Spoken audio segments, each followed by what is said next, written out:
Watch as we demonstrate how to create a top-level schematic and populate it with sheet symbols corresponding to each of the mid to lower level schematics. A hierarchical design uses a tree-like structure to represent relationships between sheets. We can see this in our example project.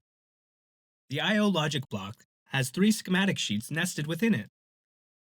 The I/O logic block is the parent sheet to the three child sheets within this hierarchy. This structure is built with sheet symbols, which act as placeholders for the child sheets in the hierarchy. The child sheet is identified by specifying its file name in the sheet symbol. Each symbol connects to its corresponding sheet through sheet entries, which align with the ports on that sheet. In hierarchical designs, child sheets can also include sheet symbols, enabling additional levels in the hierarchy. Keep in mind the following key rules for hierarchical designs.